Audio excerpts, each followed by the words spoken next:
إن الحمد لله نحمده ونستعينه ونستغفره ونؤمن به ونتوكل عليه ونعوذ بالله من شرور أنفسنا ومن سيئات أعمالنا من يهد الله فلا مضل له ومن يضلله فلا هادي له ونشهد أن لا إله إلا الله وحده لا شريك له ونشهد أن سيدنا ومولانا محمدا عبده ورسوله فقد قال الله تبارك وتعالى في كلامه المجيد والفرقان الحميد أعوذ بالله من الشيطان الرجيم بسم الله الرحمن الرحيم لئن شكرتم لأزيدنكم ولئن كفرتم إن عذابي لشديد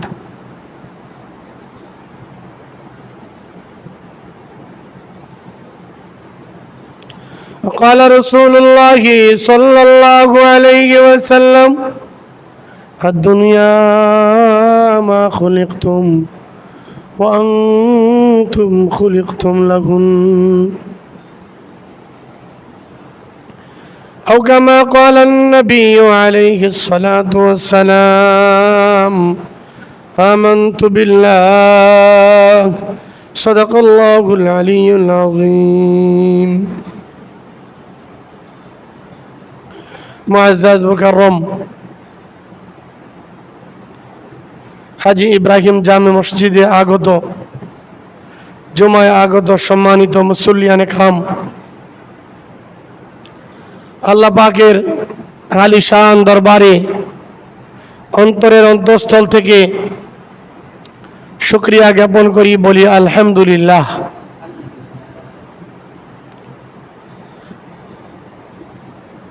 রাসূলুল্লাহ সাল্লাল্লাহু আলাইহি ওয়াসাল্লামের শানে একবার দরুদ পড়ি, যে নবী শাফিউল মুজনবিন, যিনি এখনো মদিনার মাটিতে শুয়ে শুয়ে ইয়া হাবলি উম্মতি ইয়া হাবলি উম্মতি বলে বলে আল্লাহ পাকের কাছে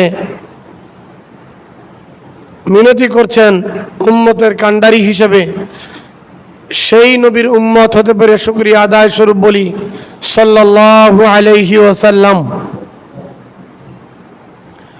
প্রিয় হাজিরিন, কুরআনুল কারীমের সূরা ইব্রাহিমের একটা আয়াতের একটা অংশ আপনাদের সম্মুখে তিলাওয়াত করেছি।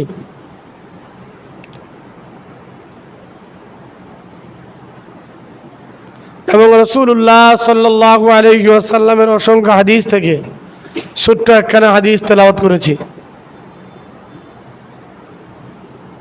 আমি আমার আলোচনার বিষয়বস্তু নির্ধারণ করেছি, আল্লাহ পাকের শুকরিয়া আদায় করলে কি হয় আর শুকরিয়া আদায় না করলে কি হয়, শুকরিয়া আদায় করা কতটা আমাদের জন্য জরুরি, শুকরিয়া না আদায় করার ভয়াবহতা কতটুকু, এই বিষয়ে আপনাদের সম্মুখে আলোচনা করব। সময় থাকলে কিছু আলোচনা করার চেষ্টা করব সন্ত্রাস বনাম ইসলাম, সময় থাকলে করব, অন্যথায় আগামী জুমা ইনশাআল্লাহ সন্ত্রাস বনাম ইসলাম নিয়ে আমরা আলোচনা করব ইনশাআল্লাহ। প্রিয় মুসল্লিয়ানে কেরাম, সপ্তাহ ঘুরে আমাদের মাঝে শুক্রবারের দিন জুমার নামাজ আসে। আল্লাহ পাক 4 রাকাত নামাজকে 2 রাকাত করে দিয়েছেন। অবশ্যই এর ভিতরে বিশেষত্ব রয়েছে, কিন্তু আমরা অনেক মানুষ আছি সারা সপ্তাহ নামাজ আদায় করি না, জুমার দিনও আমরা ভ্রুক্ষেপ করি না। সেই জন্য প্রিয় মুসলিম ভাই বোনেরা, সপ্তাহের একটা দিন জুমার দিন অন্তত আপনি মসজিদে আসুন, জুমার নামাজ আদায় করুন, জুমার নামাজ থেকে গাফেল থাকবেন না। আল্লাহ আপনাদের সকলকে তৌফিক দান করেন। কৃতজ্ঞতা, শুকরিয়া, নতি স্বীকার করা, পাওয়ার পরে খুশি আনন্দ জাহির করা, এটা একটা সুস্থ রুচি, সুস্থ মানুষের থেকে যে কোনো মানুষের এটা কাম্য। আমি যদি আপনার কোনো উপকার করি, স্বাভাবিকভাবে আপনি আমাকে থ্যাংক ইউ বলবেন, ভালো বলবেন, দোয়া দিবেন, ঠিক না ঠিক? এটাই দুনিয়ার সিস্টেম। অনেকক্ষণ পর্যন্ত আমার উপকার করলেন আপনি, যাবার সময় আমি একটু শুকরিয়া আদায় করলাম না, ধন্যবাদ জানালাম না, খুশি হলাম না, একটু দোয়া দিলাম না, বলেন আপনার মন খুশি থাকবে না বিরক্ত হয়ে যাবে? বিরক্ত হয়ে যাবে।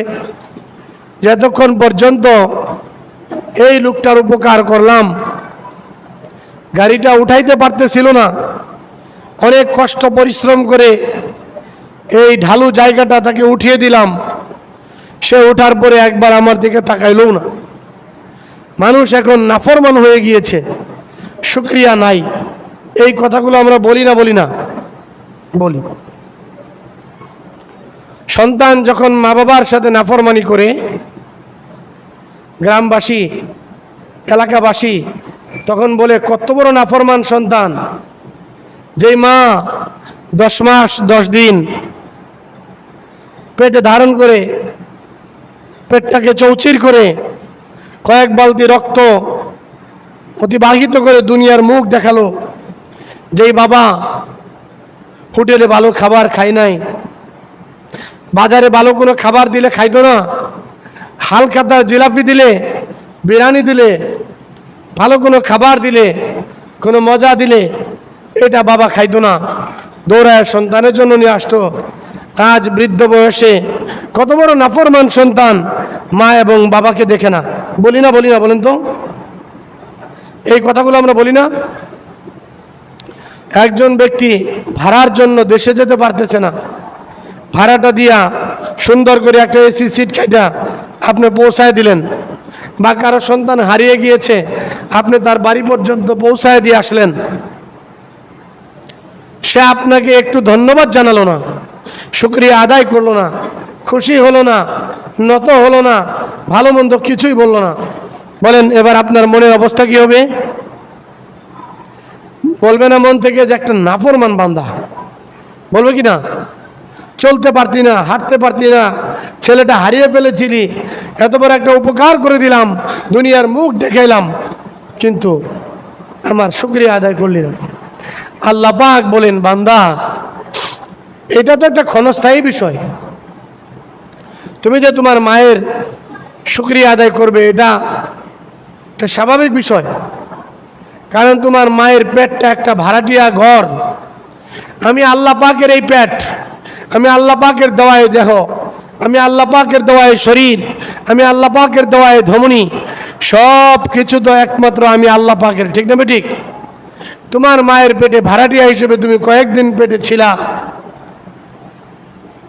তাই তোমার মায়ের যদি শুকরিয়া আদায় না করো, মাকে ভালো না বাসো, মানুষ তোমাকে নাফরমান বলে। একটু উপকার করে দিয়েছো, ঢালু থেকে উপরের দিকে উঠিয়ে দিয়েছো রিক্সাটাকে, সে তোমাকে ধন্যবাদ জানায় নাই, তুমি তাকে তার প্রতি নাখুশ হয়ে গিয়েছো। টাকা ধার দিয়েছিলে, টাইম মতো দিতে পারে নাই, তাই তুমি তার প্রতি নাখুশ হয়ে গিয়েছো। তার চাকরি ছিল না, তুমি চাকরির ব্যবস্থা করে দিয়েছো। তুমি চাকরি দাওনি, তুমি একটু মাধ্যম হয়েছো, তোমাকে ধন্যবাদ জানায় নাই, নাস্তা করায় নাই, খুশি করায় নাই, এই জন্য তুমি তাকে নাফরমান বলছো। বান্দা একটা বার তুমি কি চিন্তা করেছো? একটাবার তুমি চিন্তা করেছো যে কে তোমাকে বানালো, কে তোমাকে তৈরি করলো, কে তোমাকে শ্বাস প্রশ্বাস নেওয়ার এই অটো মেশিন তৈরি করে দিল, কে কে তার পরিচয়, তার শুকরিয়া কতবার আদায় করেছো? তোমাকে 360টা রগ দিয়েছে, 360টা হাড্ডি দিয়েছে, জোড়া দিয়েছে, শ্বাস প্রশ্বাস নেওয়ার মতো শক্তি দিয়েছে, অটো মেশিন দিয়েছে, দেখার মতন ক্যামেরা, চলার মতো মেশিন দিয়েছেন। সব কিছু যিনি দিলেন তার শুকরিয়া কতটুকু তুমি আদায় করলা? খুব গভীরভাবে চিন্তা করে দেখেন, আমার যে শ্বাসটা এখন আসলো, এই শ্বাসটা আবার ফেরত আর যায় না।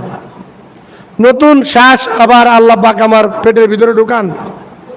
এই নতুন শ্বাস আসার আগে আল্লাহ পাকের কাছে দরখাস্ত করে, আল্লাহ আমি কি এই বান্দার ভিতরে ঢুকবো নাকি ঢুকবো না? কথাটা কি আপনাদের বিশ্বাস হয়? গালি দেয় মানুষ, গালি দেয় না? একজন আরেকজনের অনেক গালি দেয়। আমি পরবর্তীতে আলোচনা করার নিয়ত করেছি সন্ত্রাস বনাম ইসলাম। সন্ত্রাসীর প্রথম হাতিয়ার হলো গালি, বুঝলেন নাই? সন্ত্রাসীর প্রথম হাতিয়ার কি? গালি। অস্ত্র মস্ত্র পরে তার আগে হাতিয়ার হচ্ছে গালি। এই যে গালি, এই গালিটা যখন আমার মুখ থেকে বের হয়, একটা শ্বাস হয়ে বের হয় না? যাকে আপনি গালিটা দিলেন তার পর্যন্ত গালিটা মুহূর্তের ভিতরে চলে যায়। চলে যাওয়ার পরে দেখে আপনি যাকে ধরে নেন আর কি, বললেন কুত্তা, একটা মানুষকে বললেন কুত্তা, কুকুরের মতো ঘেউ ঘেউ করছে, এরকম বলে না?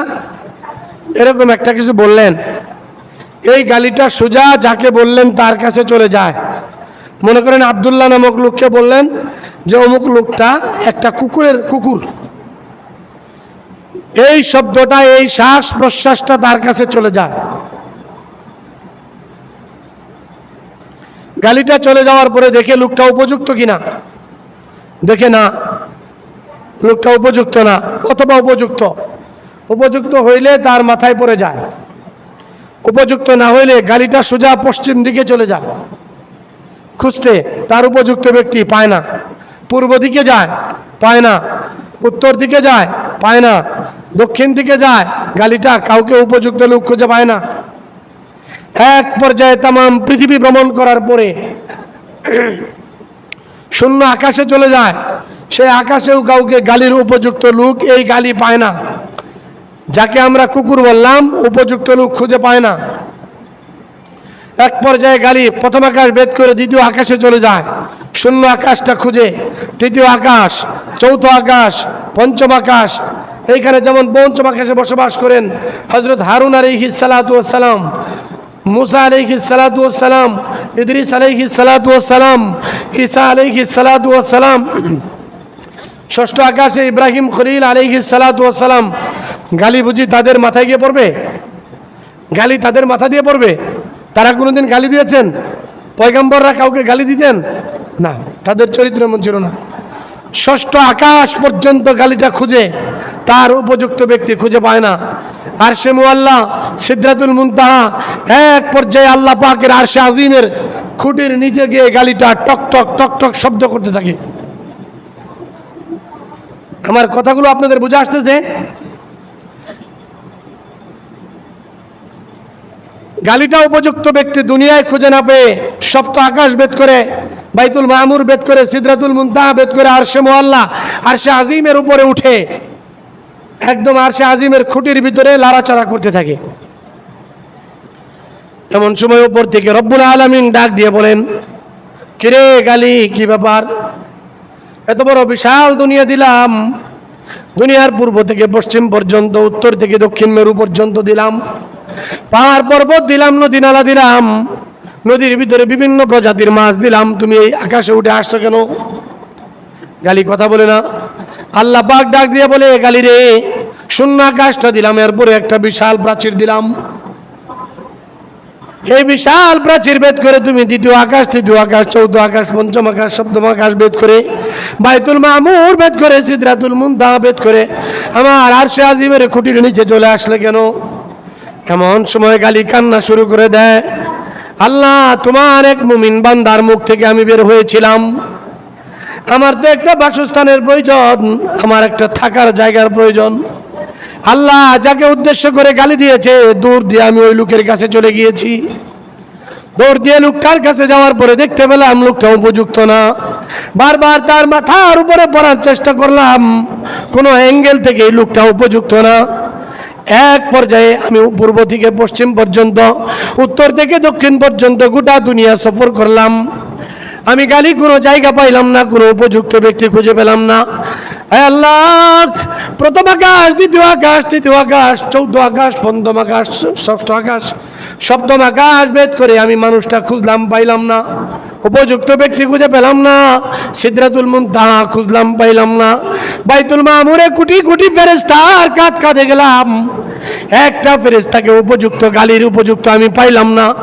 আল্লাহ গো, শেষ পর্যন্ত আমার ঠিকানা যেহেতু তুমি আমাকে তৈরি করেছো, এই জন্য তোমার খুঁটির নিচে আমি সেজদায় পড়ে গেছি। আল্লাহ, তুমি বলো না আমি কার কাঁধে গিয়ে পড়বো?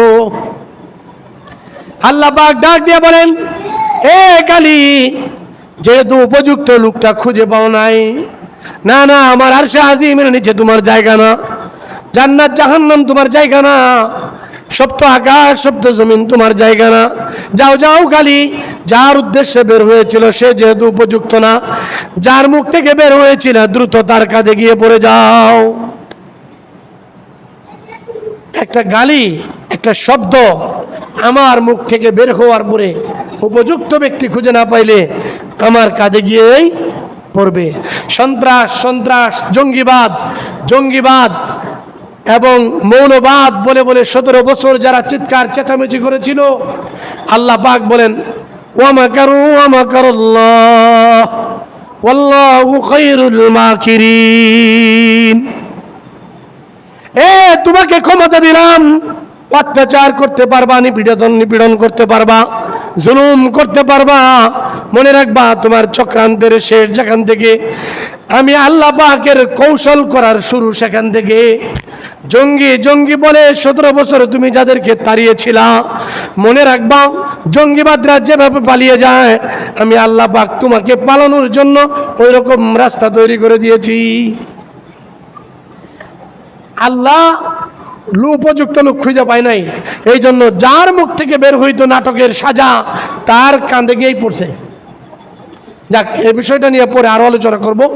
তবে যে বিষয়টা আলোচনা আমরা এখন করব, শুকরিয়া, কৃতজ্ঞতা। এই কৃতজ্ঞতা বোধ, এখন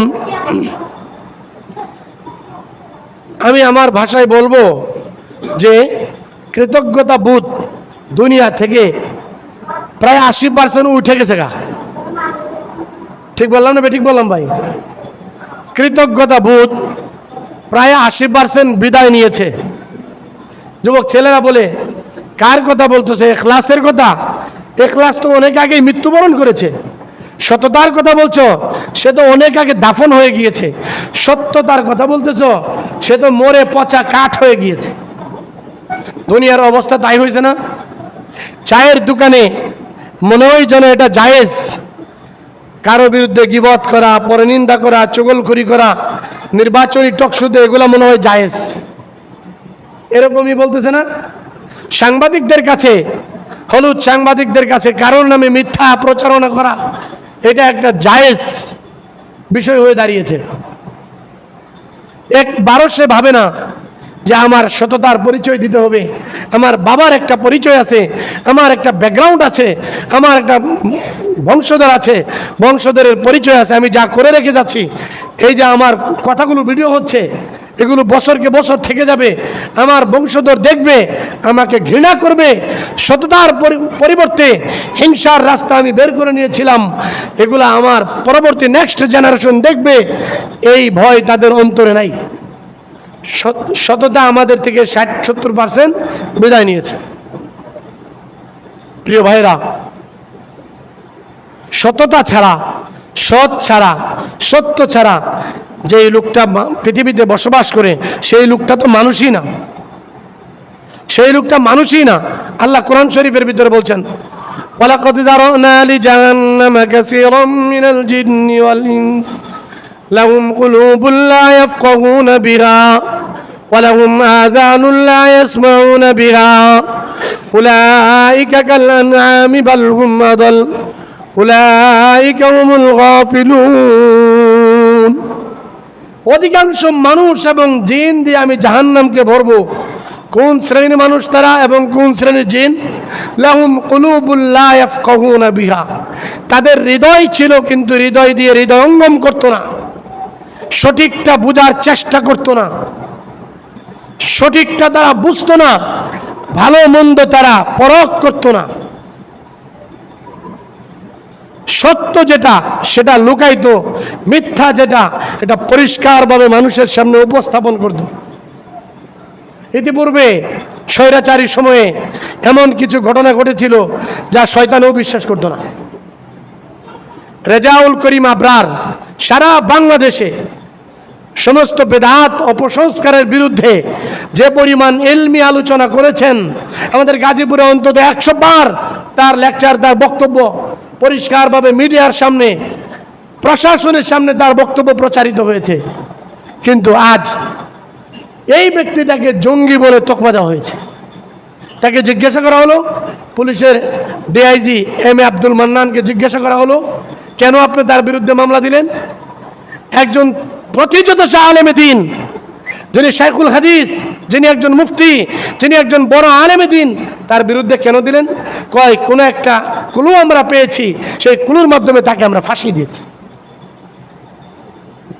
বুঝেন, একবার সে চিন্তা করলো না আমার একটা ছেলে আছে, আমার একটা মেয়ে আছে। আমার মনে হয় এই সমস্ত পুলিশ, এই সমস্ত সরকারি কর্মকর্তাদের স্ত্রীরা তাদেরকে দেখে মনে হয় হাসে, যে তোমার কর্মকাণ্ড দেখে আমি কে হাসবো, শয়তানও মনে হয় হাসে। একবার সে ভাবে না এগুলো প্রচারিত হচ্ছে, আমার পরবর্তী জেনারেশন এগুলো দেখবে, আমাকে ঘৃণা করে থুতু নিক্ষেপ করবে, এরা এগুলো ভাবে না। এই জন্য সত্যতার বড় প্রয়োজন, সত্যতার বড় প্রয়োজন, সত্য ব্যক্তির বড় প্রয়োজন। আমাদের মাঝখান থেকে কৃতজ্ঞতা, শুকরিয়া বিদায় হয়ে গেছে, যে আমাকে কে বাঁচালো, কে খাওয়ালো, বিপদ থেকে কে উদ্ধার করলো, কিছুই তো আমার ছিল না। আল্লাহ কোরআন শরীফের মধ্যে স্পষ্ট করে বলেছেন, কাইফা তাকফুরুনা বিল্লাহ, কিভাবে তুমি অস্বীকার করো, অকৃতজ্ঞ হও কি করে, তুমি সততার পরিচয় দাও না কি করে, অকুনতুম আমওয়াতা, তোমরা তো মৃত ছিলা, তোমরা তো মৃত ছিলা, তোমরা কিছু ছিল না। আল্লাহ তাআলাল ইনসান হিনুম মিনাদ দাহরি লাম ইয়াকুন শাইআম মাযকুরা, মানুষ কি করে অকৃতজ্ঞ হয়, নাফরমানি করে, অথচ একটা সময় তারা উল্লেখযোগ্য কোন বস্তু হিসেবে পরিগণিত ছিল না। বলেন আপনি কি ছিলেন, কোথায় ছিলেন আপনি?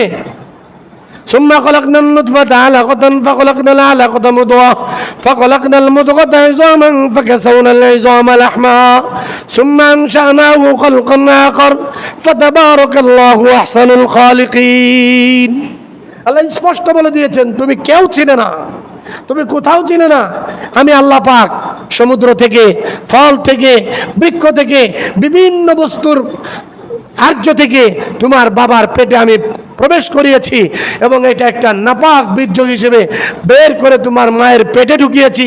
40 দিন পরিমাণ তুমি নাপাক বীর্য ছিলা, এরপরে জমাট রক্ত হয়েছ, এরপরে সুম্মা খলাকনান নুতফাতা আলাকাতান ফাখলাকনাল আলাকাতা মুদগা, এরপর বিশাল একটা গোশতের টুকরা বানিয়েছি, ফাকাসাওনাল ইযামা লাহমা, এরপরে মাংস পেশি হাড্ডি তৈরি করেছি এবং গোশতগুলো তোমার ওই হাড্ডির ভিতরে পেঁচিয়ে দিয়েছি। সুম্মা আনশানাহু খালকান আখার, 4 মাস যখন হয়ে গেল আস্তে আস্তে লাড়াচাড়া করার সুযোগ দিলাম। ফাতাবারাকাল্লাহু আহসানুল খালিকিন, বান্দা তুমি কি আমার কৃতজ্ঞতা আদায় করবে? আমি নিজে আল্লাহ বললাম, অতি সুন্দর করে আল্লাহ পাক সৃষ্টিকর্তা, কে বানাইলো আমাকে? দেখেন না, আপনার একটা ভাই ল্যাংড়া হয়ে আছে, বেকার হয়ে আছে, কাজ পাচ্ছে না, এক ভাই ব্যারিস্টার, আরেক ভাই আরেকজনের খেতে কাজ করছে, আল্লাহ বলেন এই এই তোমাদের কাছে ডিভাইডেড তৈরি করে খেয়ে তোমরা তার শুকরিয়া আদায় করো। শুকরিয়া যদি তুমি আদায় করতে পারো, আমি আল্লাহ পাক তোমার কৃতজ্ঞতাকে আরো বাড়ায় দিব। সুবহানাল্লাহ বলেন। কোরআন শরীফে আল্লাহ চ্যালেঞ্জ করে বলেন, লা ইন শাকারতুম, হে বান্দা যদি তুমি শুকরিয়া আদায় করো, লা আযীদান্নাকুম, আমি বাড়ায় দিব। সম্পত্তি আগে ছিল 1 ট্রিলিয়ন পরিমাণ, তুমি যদি আবার আমার শুকরিয়া আদায় করো, আমি 2 ট্রিলিয়ন বানায় দিব। পয়গম্বর মুসা নবীর আমলে একজন ব্যক্তি ডাক দিয়ে বলে, পয়গম্বর কার কাছে যান? বলে আমি আল্লাহর সাথে কথা বলার জন্য যাচ্ছি। আল্লাহকে একটু বলবেন যেন আমার সম্পত্তি আল্লাহ পাক কমায় দেয়। আল্লাহ পাক যেন আমার সম্পত্তি কমায় দেয়। কে কে আছেন সম্পত্তি কমাইতে চান? সম্পত্তি কমাইতে চান কে কে আছেন? কেউ? সম্পত্তি কমাইতে চাইলে আমাদের মসজিদের বারান্দার কাজ বাকি, আপনারা এখানে দিয়ে যেতে পারেন। তবে এইখানে দিলে আপনার একটা লাভ হবে, ডাবল পরিমাণ না, শুধু 10 গুণ বৃদ্ধি করে আল্লাহ আপনাকে দান করবেন। বিশ্বাস আপনাদের? সালমান ফারসি রাদিয়াল্লাহু তাআলা আনহু মাথার ভিতরে বিশাল চুপড়ি নিয়ে হযরত আলীর দরবারে আসছেন। হে আলী, দ্রুত বের হয়ে আসো, মাথা থেকে ডালি নামায় দাও। কয় কেন? কয় তোমার জন্য হাদিয়া আসছে, ডালিম হাদিয়া। ডালিমগুলো বাংলাদেশের ডালিম ছিল না, এত বড় বড় ডালিম, মাথা উপচে পড়ছে। হযরত সালমান ডালিম নামাইছে, সালমান গুনে গুনে একটা একটা দিচ্ছেন 9টা। হযরত আলী বলেন, না না, 9টা ডালিম আমার হতে পারে না। বাজার থেকে আমার স্ত্রী ডালিম খেতে চেয়েছিল, একটা ডালিম আমি ক্রয় করে এনেছিলাম। ফকির বেচারা আমার কাছে চাইছে আল্লাহর নামে, আমি আল্লাহর নামে একটা ডালিম দান করে দিয়েছিলাম। আল্লাহ বলছে, মান জাবিল হাসানাতি ফালাহু আশরু আমসালিহা, এক যে ব্যক্তি আমি আল্লাহর রাস্তায় আল্লাহর ওয়াস্তে দান করবে, আমি আল্লাহ পাক তাকে 10 গুণ বাড়ায় তার ঘরে পৌঁছায় দিব। হযরত সালমান পিছন থেকে বড় একটা ডালিম কোমর থেকে গামছা দিয়ে বাঁধা ছিল বের করেছে। আলী, তোমার ইমানটাকে পরীক্ষা করলাম, দেখি তোমার ইমান কতটুকু। আরে এই জন্যই তো তোমরা নবী পরিবারের লোক, এই যে আল্লাহ নবী 10টাই তোমার জন্য দিয়েছেন। পয়গম্বর মুসা আল্লাহর কাছে গিয়ে বললেন, আল্লাহ, অমুক একজন বান্দা আছে বনি ইসরাইল, সম্পত্তি কমাইতে চায়। আল্লাহ বললেন, যাও তাকে বলবা ঘোড়ায় উঠে যেন সে খাবার খায়, আর মাটিতে যে ভাতগুলো পড়বে এইগুলা যেন সে আর না উঠায়।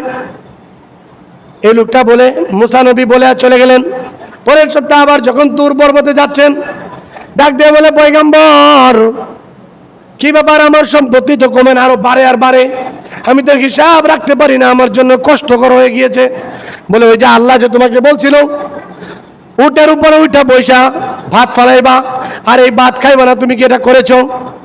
বলে, আয় বলেন কি?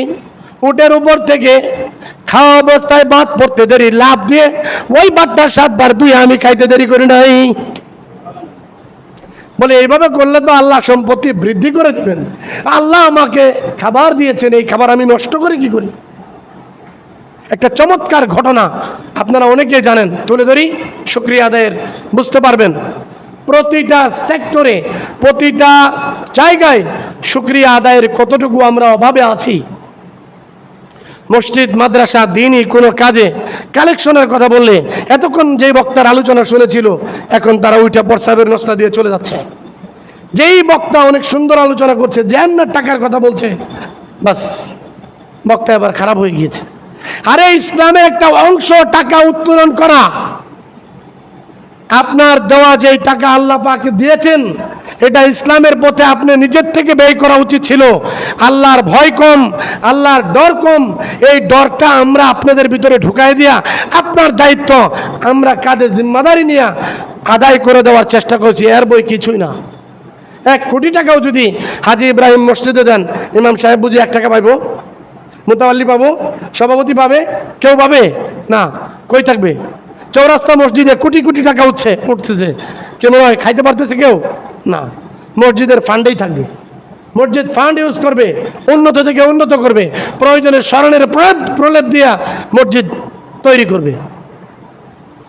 তো প্রিয় ভাইরা, শুকরিয়া আদায়ের একটা অনুপম দৃষ্টান্ত সহিহ বুখারীর ভিতরে আল্লাহ নবী সরকার দু আলম সাল্লাল্লাহু আলাইহি ওয়াসাল্লাম বনি ইসরায়েলের একটা ঘটনা উল্লেখ করেছেন। সব ঘটনাই কিন্তু ঘটনা না, কিছু কিছু ঘটনা শিক্ষণীয়। যেমন হযরত ইউসুফ আলাইহিস সালাতু ওয়াস সালামের গল্প আল্লাহ কোরআন শরীফের ভিতরে করেছেন। মরিয়ম আলাইহিস সালাতু ওয়াস সালামের গল্প আল্লাহ কোরআন শরীফের ভিতরে করেছেন। মুসা পয়গম্বরের গল্প কোরআন শরীফের ভিতরে করেছেন। আসহাবে কাহাফের গল্প কোরআন শরীফের ভিতরে বলেছেন।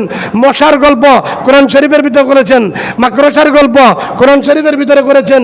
মৌমাছির গল্প, মধুর গল্প আল্লাহ কোরআন শরীফের ভিতরে করেছেন।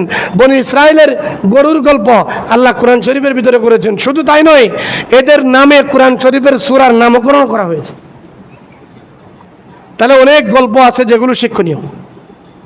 এবার মনোযোগ দিয়ে শুনেন। বনি ইসরায়েলের 3 জন ব্যক্তি ছিল। একজন ছিল ধবল, মানে কুষ্ঠরোগে আক্রান্ত,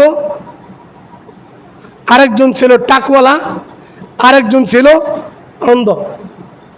জানেন এটা 3 বইতে ছিল, এখন উঠাই দিয়েছে। তবে এটা সহিহ বুখারীর একটা হাদিস, হাদিসের তর্জমাটাই এত লম্বা। একজন ব্যক্তি ছিল, খুব ভালো করে মনে রাখবেন, আপনাদের ব্যাকগ্রাউন্ডগুলো চিন্তা করবেন, আপনারা কারা ছিলেন, আজকে কোথায় আসছেন, আপনার কাছে দিনের ব্যাপারে চাইলে আপনি কতটুকু করবেন, আর এর পুরস্কার কি। একজন ছিল কুষ্ঠরোগী, আরেকজন টাকওয়ালা, আরেকজন বলেন আরেকজন অন্ধ ব্যক্তি। গল্পটা শিখে নেন, অনেক জায়গায় গল্পটা করতে পারবেন। এটা হাদিসের একটা গল্প। টাকওয়ালা ব্যক্তি, কুষ্ঠরোগী ব্যক্তির কাছে আল্লাহ পাক একজন ফেরেশতা পাঠাইছেন। হে ফেরেশতা, ওই কুষ্ঠরোগীকে পরীক্ষা করো। ফেরেশতা এবার কুষ্ঠরোগীকে এসে বলতেছেন, কি ব্যাপার ভাই, কেমন আছেন? কই কেমন আছি দেখে বুঝেন না, কেউ আমার কাছেও আসে না, কেউ আমার সাথে কথা বলে না, কেউ আমার সাথে বুক পেলায় না, আমার খাবার কেউ খায় না, আমাকে খাবারটা পর্যন্ত আমার স্ত্রী পর্যন্ত দূর থেকে খাবার দেয়। বলে এই মুহূর্তে আপনি সবচাইতে কি পছন্দ করেন? বলে তোমাকে বললে আমার কি লাভ হবে? বলে দেখেন না, একটাবার দেখি যদি আমি কোনো সেবা দান করতে পারি, কোনো উপকার করতে পারি।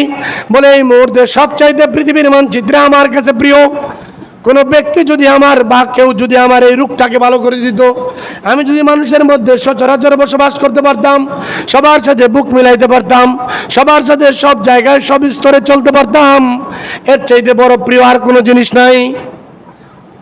আগন্তুক মুসাফির ফেরেশতা তার গায়ে হাতটা দিয়া আল্লাহ নামে শিফার জন্য দোয়া করলেন, আল্লাহ আপনার এই বান্দা শিফা চায়, আপনি বান্দাকে সুস্থতা দান করে দিন।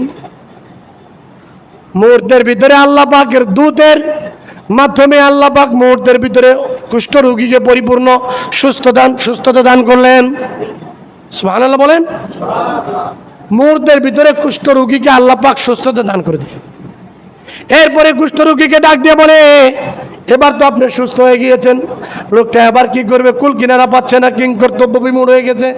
লোকটার পায়ে সেজদায় পড়বে নাকি বুকে জড়ায় ধরবে নাকি চুমো দিব, চিন্তায় পড়ে গেছে। লোকটা এবার ডাক দিয়ে আরেকটা সংবাদ দিচ্ছে, ভাই এই মুহূর্তে আপনি পরিপূর্ণ সুস্থ হয়ে গিয়েছেন, তবে আপনার কাছে আরেকটা সংবাদ আছে।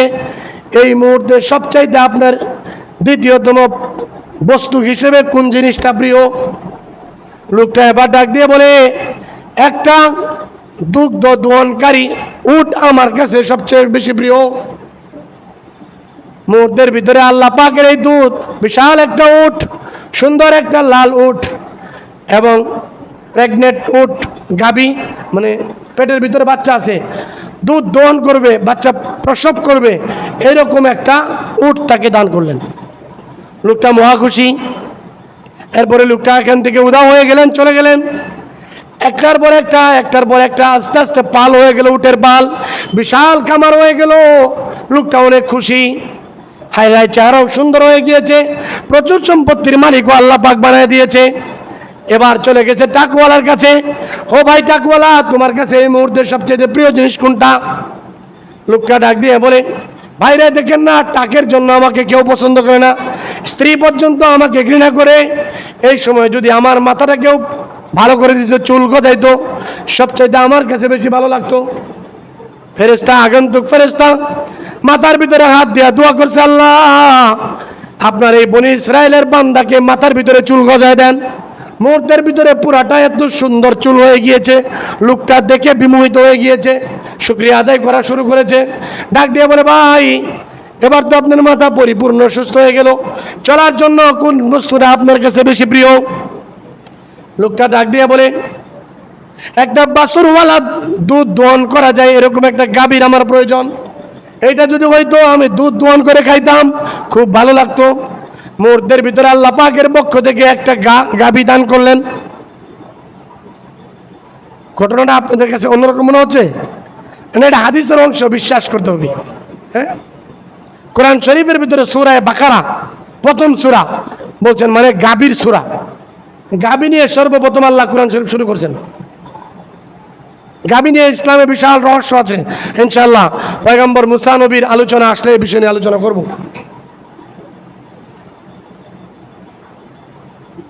লোকটাকে একটা গাভী দেওয়া হলো, দুধ দোহন করা গাভী। একটার পর একটা প্রতি বছর কিছুদিন পর পর বাচ্চা দেওয়া শুরু করলো। এইগুলো আবার বড় হওয়া শুরু করলো। বিশাল বড় গরুর পাল হয়ে গেল। বিরাট বড় গরুর খামারের মালিক হয়ে গিয়েছে। মাথাও সুন্দর হয়ে গিয়েছে, চেহারাও সুন্দর, বিশাল সম্পত্তিরও মালিক। এবার লোকটা উদা হয়ে গিয়েছে, চলে গিয়েছে এখান থেকে দূর বহুদূর একজন অন্ধ ব্যক্তির কাছে।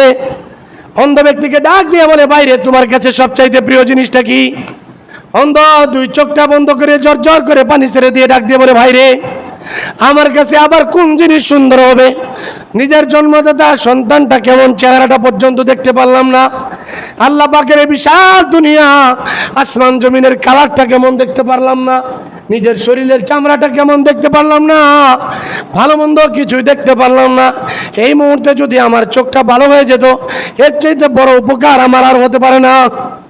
চোখের ভিতরে হাত দিয়ে আগন্তুক ফেরেশতা দোয়া করলেন, আল্লাহ আপনার এই বনি ইসরাইলের বান্দার চোখকে আপনি ভালো করে দেন, বসিরত দিয়ে দেন, দৃষ্টিশক্তি আপনি ফিরিয়ে দেন।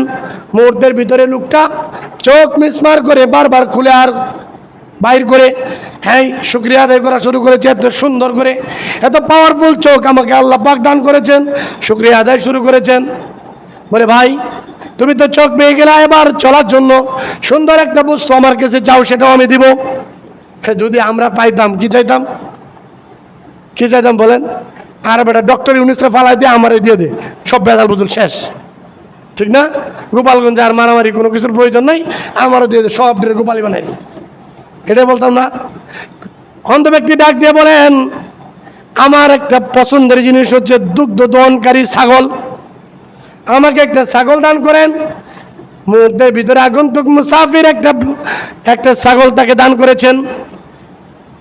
এক পর্যায়ে ছাগল থেকে বাচ্চা হইতে হইতে, ছাগল ছানা হইতে হইতে বিশাল বড় ছাগলের একটা পাল হয়ে গিয়েছে। এবার আসেন আমাদের কথা বলি।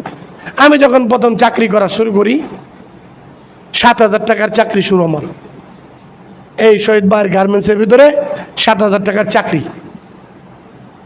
এখন আল্লাহর রহমতে একটা পর্যায়ে চলে আসছে না ভাই, একটা পর্যায়ে চলে আসছে না? তখন পঞ্চ পরতাম, কিন্তু আমার আল্লাহ পাক আমাকে এখন চামড়ার জুতা পরান। একটা সময় 150 টাকা গজ কাপড় পরতাম, কিন্তু আল্লাহ পাকের শুকরিয়া, এখন আল্লাহ পাক আমার 500 টাকা গজ পরান। একটা সময় 10 টাকা 20 টাকা 100 টাকা কারো কাছে ধার করতাম, আর এখন 1 লাখ 2 লাখ পর্যন্ত চলা যায়। এই সম্পত্তিটা কে দিলেন বলেন তো? এটাকে শুধু আমার বেলায় না, আপনাদের বেলায়। গ্রাম থেকে যখন শূন্য হাতে কয়েক কেজি চাউল নিয়ে সাধারণ পরিচিত একজন ব্যক্তি, গ্রাম বা ইউনিয়নের পরিচিত ফুফাতো ভাইয়ের, খালাতো ভাইয়ের, মামাতো ভাইয়ের শালা, তার কাছে আসতেন, ভাই আমার দ্রুত একটা টিন সেট বাসা নিয়ে দে, বউগুলা নিয়ে কোনো রকম মাথাটা গুছায়, ঠিক না ঠিক? এক পর্যায়ে আপনি এখন টাকাওয়ালা, আলহামদুলিল্লাহ। আমার দু একজন মুসল্লি বলে, হুজুর এই এই গরুকাটা ব্রিজে থেকেই আমি 33 শতক জায়গা ক্রয় করেছি, 5 শতক ক্রয় করেছি, ঋণ ক্রয় করেছি, সমিতি করেছি, অটো ক্রয় করেছি। আমার দেখা, আমার কাছে টাকা জমা রাখতো একজন ব্যক্তি 2.5 লাখ 3 লক্ষ টাকা পর্যন্ত রাখতো। 1.5-2 বছর পর্যন্ত লোকটা নাই, হঠাৎ করে আসছে আবার টাকা চাইতেছে, হুজুর আমি একটা কি কিনবো, এই যে ছোট মিনি ট্রাক কিনবো। আমি সাথে থেকে লয়ে দিলাম। এই যে জিরো থেকে হিরো বানালেন কে? আল্লাহ, ঠিক না? এই 3 জন ব্যক্তি জিরো ছিল না ভাই, জিরো ছিল না? ওরা একটু বেশি ছিল, আমরা একটু কম। ওনারা একটু অন্ধ ছিল, আমরা একটু অন্ধ ছিলাম না। ওরা একটু কুষ্ঠরোগী ছিল, আমরা একটু কুষ্ঠরোগী ছিলাম না। ওরা একটু মানে টাকওয়ালা ছিল, আমরা টাকওয়ালা ছিলাম না, কিন্তু বান্দর ছিলাম। ঠিক না ঠিক? আমি যেখানে বসবাস করছি সেখানে আমি পরিপূর্ণ উপযুক্ত ছিলাম না। আরও সাকসেসফুল হওয়ার জন্য দেশ ত্যাগ করে প্রবাসে চলে আসলাম। আমার জিরো থেকে আল্লাহ পাক আমাকে হিরো বানালেন। আমার হাতে কোনো মোবাইলই ছিল না। ও পাশের বাসার ভাবির মোবাইল দিয়ে একটা মিস কল দিতাম, কিন্তু এখন আমার হাতে বিশাল বড় অ্যান্ড্রয়েড সেট। ঠিক না? কে দিলেন? কে দিলেন বলেন? আল্লাহ। এবার আল্লাহ পরীক্ষা করেন, যাও কুষ্ঠরোগীর কাছে যাও, যাই বলো আমি বিপদে পড়ে গেছি, একটা উঠ দাও। কুষ্ঠরোগী নাফরমানের মতো অস্বীকার করে আমি কোনো রোগী ছিলাম না। আল্লাহ বলছেন তুমি তার রোগের কথা স্মরণ করায় দিবা, তা যে কিছুই ছিল না এটাও স্মরণ করায় দিবা। কাইফা তাকফুরুনা বিল্লাহ ওয়া কুনতুম আমওয়াতা, কিভাবে অস্বীকার করবা? তোমরা তো মৃত ছিলা, তোমরা তো শূন্য ছিলা, চলতে পারতো না, ঘ্যা ঘ্যা করা ছাড়া কোনো ভাষা ছিল না। মায়ের দুধ যতক্ষণ পর্যন্ত না দিত তোমরা উল্লেখযোগ্য বস্তু হিসেবে পরিণত ছিল না। ছিলাম আমরা? বলেন কিচ্ছু ছিলাম না। আল্লাহ বলেন সবগুলো স্মরণ করায় দিবা। ডবল রোগী অস্বীকার করলো, না আমি অসুস্থই ছিলাম না, এগুলো আমার বাপদাদার সম্পত্তি ছিল। অনেকে বলে আমরা পৈতৃক সম্পত্তিতেই বড় লোক। এই বেটা, পৈতৃক সম্পত্তি আবার কি? কিসের বড় লোক?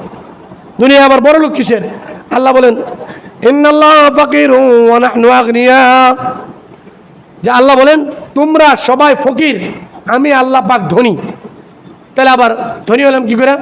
ফকিরকে কিছু সম্পত্তি আল্লাহ পাক ইজারা দিয়েছেন, ক্রয় সূত্রে এই জায়গার মালিক অমুক, বাস্তব সূত্রে না। বাস্তব সূত্রে মালিক কে? দুনিয়ার মালিক সরকার। ঠিক না? চাইবা মাত্র ইহার বাহককে 10 টাকা দিতে বাধ্য থাকিবে। দলিলে লেখা থাকে চাইবা মাত্র ইহার সরকারের কাছে হস্তান্তর করতে বাধ্য থাকিবে। সরকার চাইলে হাজী ইব্রাহিম জামে মসজিদকে ট্রান্সফার করে অন্য জায়গায় দিতে পারে না? পারে না? দিতে বাধ্য। ঠিক না?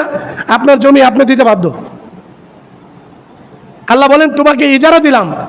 ডবল রুগী বলতেছে না আমার এরকম কোনো কিছু ছিল না। এবার ফেরেশতা ডাক দিয়ে বলেন আল্লাহ এই বান্দা বলে কোনো কিছু নাকি ছিল না, আল্লাহ তুমি তাকে আবার আগের মতো করে দাও। কয়েকদিনের ভিতরে গরুর উটের পালের ভিতরে বিশাল এক বাতাস আসলো, মুহূর্তের ভিতরে সব উট মরে পচে গলে ছাই হয়ে গেল। লোকটার ভিতরে আবার ডবল রোগ আক্রান্ত শুরু করলো। এবার চলে গেছে টাকওয়ালার কাছে, ভাই বড় বিপদে পড়ে আসছে, আমি একটা গরু আমাকে দিবেন নি, আমি বড় বিপদে পড়ে গেছি, মেয়েকে বিবাহ দিব, চলতে হবে, সমস্যা বিভিন্ন কিছু দেখায় বলছে। বলে না না আমি টাকওয়ালাও ছিলাম না, আমি আগের থেকে বংশসূত্রে আমি ধনী। আল্লাহকে ডাক দিয়ে বলেন আল্লাহ তোমার কাছে যেভাবে আমি দোয়া করেছিলাম আবার দোয়া করলাম, এই লোকটা পূর্বের মতো অবস্থান তুমি করে দাও। লোকটা আবার টাকওয়ালা হয়ে গেল এবং সম্পত্তিহীন হয়ে গেল। এবার চলে গেছে অন্ধের কাছে। অন্ধ, এ ভাই তো আপনি না অন্ধ ছিলেন? বলে হ্যাঁ হ্যাঁ আমি অন্ধ ছিলাম। এ আপনার না কিছুই ছিল না, কেউ না আপনার কাছে আসতো না, ভিক্ষা করে ভাত খাইতেন, মানুষের দ্বারে দ্বারে যাইতেন, দরজায় দরজায় যাইতেন? বলে হ্যাঁ ঠিক বলেছেন, আমার কোনো কিছুই ছিল না, আমি মানুষের দ্বারে দ্বারে যা খাইতাম। এ আপনার না শাক পাগল কোনো কিছুই ছিল না? বলে হ্যাঁ। আমাকে একটা ছাগল দিবেন নি, একটু দুধ পান করে আমি ছাগলটা বুনা করে খাবো আমার পরিবার পরিজন নিয়ে। লোকটা অন্ধ ব্যক্তি ডাক দিয়ে বলে দাঁড়ান, আমাকে যে আল্লাহ পাক এত সম্পত্তি দান করেছেন, এই আল্লাহ পাকের নাম নিয়ে আপনি বলেছেন একটা নয় একটা নয়, ওই যে ছাগলের পাল আছে আপনার যতটা মন চায় ততটা নিয়ে যান। লাইন শাকারতুম লাযিদান্নাকুম, শুকরিয়া যদি আদায় করো আমি আল্লাহ পাক ছাগলের ভিতরে হাজারো হাজার দান করব। আইয়ুব নবী শুকরিয়া আদায় করে ধৈর্য ধারণ করেছিলেন। উরকুত বিরিজলিকা হাযা মুগতাসারুম বারিদুম ওয়া শারাব। আইয়ুব নবী যখন মাটির ভিতরে আঘাত করলেন, কিরা খেয়ে পুরো শরীর শেষ করেছে, সাগর হয়ে গিয়েছে, এরপরে ঝরনার ভিতরে গোসল করেছেন। আইয়ুব নবীকে ডাক দিয়ে বলেন প্রতিটা সন্তানের নাম ধরে ধরে ডাক দেন, একটা করে ডাক দিবেন 2টা করে সন্তান আসবে, একটা করে স্ত্রী ডাক দিবেন 2টা করে স্ত্রী আসবে। আল্লাহ পাক বলেন তুমি যদি শুকরিয়া আদায় করো আমি আল্লাহ পাক ডাবল করে দিব। লাইন শাকারতুম, শুকরিয়া আদায় করবা, লাযিদান্নাকুম, বাড়ায় দিব, সম্পত্তি অনেক বাড়ায় দিব, ছেলেকে ম্যাজিস্ট্রেট বানায় দিব, ছেলেকে ইঞ্জিনিয়ার বানায় দিব, মেয়েকে বড় বিএসসি বানায় দিব, ছেলেকে কোরআনের হাফেজ আলেম বক্তা বানায় দিব, তোমার শরীরের ভিতরে শক্তি কুওয়াত দান করব, চোখের পাওয়ার দান করব, সম্পত্তি যেখানে হাত দিবা। আমার একজন পরিচিত ব্যক্তি আছে, হুজুর অমুক লোক যেখানে হাত দেয় খালি আইতেই থাকে, খালি আইতেই থাকে। আরে আল্লাহর রহমত আসতেই তো থাকবো, কারণ তার ভিতরে শুকরিয়া আছে। শুকরিয়া যদি আদায় করেন, যেখানেই হাত দিবেন শুধু আসতেই থাকবে, শুধু আসতেই থাকবে। এদিকে হাত দিবেন তাও আসতেছে, এদিকে হাত দিবেন তাও আসতেছে, ওইদিকে হাত দিবেন তাও আসছে, কারণ শুকরিয়া। আল্লাহ বলেন তোমার জন্য মানুষের হৃদয়কে সহজ করে দিব। ওয়ালাইন কাফারতুম, আর যদি না শুকরিয়া আদায় করো, ওই যে ধবল রোগী, কুষ্ঠ রোগী আর টাকওয়ালার মতো তোমাকে করে দিব। তোমার যা ছিল তার থেকেও আমি নিশ্চিহ্ন করে দিব। ইন্না আযাবি লাশাদীদ। এটা তো দুনিয়ার কথা বললাম। আল্লাহ বলেন আমার অকৃতজ্ঞ হইলে মনে রাখবা আমার আযাবটা বিশাল কঠিন। আল্লাহ যা কিছু বললাম শুকরিয়া আদায় স্বরূপ আল্লাহ পাক আমাদেরকে কৃতজ্ঞ বান্দা হিসেবে কবুল করুক, জোরে বলেন আমিন। অকৃতজ্ঞতা থেকে আমাদেরকে হেফাজত করুক, জোরে বলেন আমিন।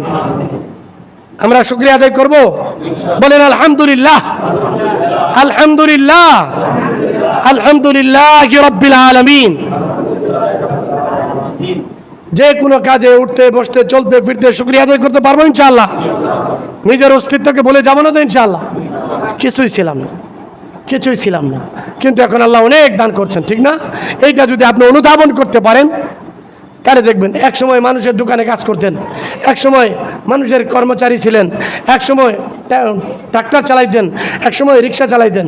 আজ আল্লাহ আপনাকে বাস দিয়েছে, আজ আল্লাহ আপনাকে মালিক বানিয়েছে, আজ আল্লাহ আপনাকে স্বাধীনভাবে চলার তৌফিক দিয়েছে। এটা মাঝে মাঝে স্ত্রীর সাথে বসে খাবার বসে শুকরিয়া আদায় করবেন। একটা সময় গম খাইতাম, পেড়া খাইতাম ৭৪-এর সময়। আজ আল্লাহ পাক বাংলাদেশে কত সুন্দর ব্যবস্থা করেছেন, চাইলেই হাতের নাগালে কালো গুনা পর্যন্ত পাওয়া যায়, ঠিক না?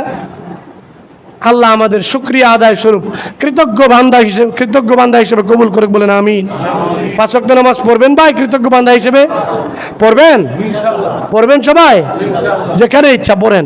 ৫ ওয়াক্ত নামাজ পড়েন। মরতে হবে, কবরে যেতে হবে, অন্ধকার, কেউ নাই, পানি আছে, সাপ আছে, বিচ্ছু আছে, কি অবস্থা হবে সেদিন?